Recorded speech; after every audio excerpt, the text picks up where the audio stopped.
আসসালামু আলাইকুম। গতকাল ৭ই মার্চ দিনভর মার্কিন ইসরায়েল যৌথ হামলায় ইরানের তেল ফিল্ডে ব্যাপক ধ্বংসযজ্ঞ চালানোর পর ইরানের তেহরান শহর জুড়ে কালো মেঘে অ্যাসিডিক বৃষ্টি হয়েছে বলে জানা যায়।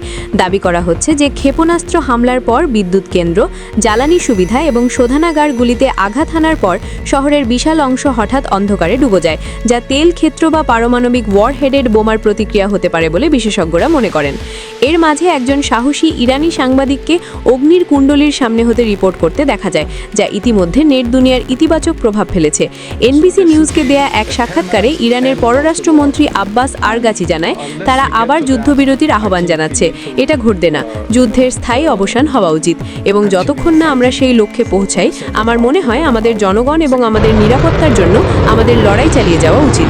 এদিকে ইরানের 28তম ওয়েভে ছোড়া হয় কদর এমাদ, যা 700 কেজি 1 টন ওয়ারহেড সহ খাইবার শেকান, যা 1450 কিলোমিটার পাল্লা এবং উচ্চ কৌশলগত দক্ষতা সহ ইসরায়েলি এবং আমেরিকান প্রতিরক্ষার দক্ষতার হ্রাসকে কাজে লাগিয়ে তারা সহজেই তাদের লক্ষ্যবস্তুতে আঘাত করে।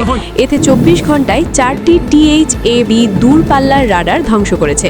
আমেরিকার THAAD রাডার সিস্টেমগুলি ইহুদিবাদী শাসক গোষ্ঠী এবং মার্কিন মিসাইল প্রতিরক্ষা ঢাল নেটওয়ার্কে রিয়েল টাইম তথ্য সরবরাহ করছিল। এখন শত্রুর প্রাথমিক সতর্ক নেটওয়ার্কের গুরুতর ক্ষতির সাথে সাথে মিসাইল আঘাতের মুহূর্তে অধিকৃত অঞ্চলগুলিতে অ্যালার্ম সাইরেন বাজতে থাকে। এদিকে ইরানের না জবাবে আন্তর্জাতিক অপরাধী নেতানিয়াহু একটি ভিডিও বার্তা পোস্ট করে, যেখানে সে বলে, ইসরায়েলের কাছে একটি বড় ধরনের আকস্মিক শক্তি আছে যা দেশটিকে সম্পূর্ণরূপে অস্থিতিশীল করে তুলবে। ইরানিরা আত্মসমর্পণ করুক, নয়তো মৃত্যুর মুখোমুখি হোক। তিনি কি পারমাণবিক অস্ত্রের কথা বলছেন? এমনটাই ভাবছেন অভিজ্ঞরা।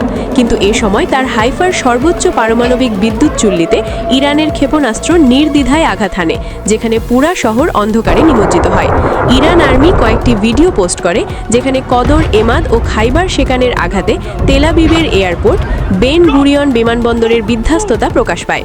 তবে যুদ্ধ পরিস্থিতির অনেক তথ্য এখনও স্বাধীনভাবে যাচাই করা কঠিন, তাই বিভিন্ন সোর্স থেকে আসা তথ্য সতর্কতার সাথে বিবেচনা করা উচিত। যারা এখনও আমাদের ফলো বা সাবস্ক্রাইব করেননি, এক্ষুনি করে নিন, যাতে পরবর্তী আপডেট মিস না হয়। আমরা অত্যন্ত যাচাই বাছাই করে সঠিক আপডেট তুলে ধরার চেষ্টা করছি। সুস্থ থাকবেন। আল্লাহ হাফেজ।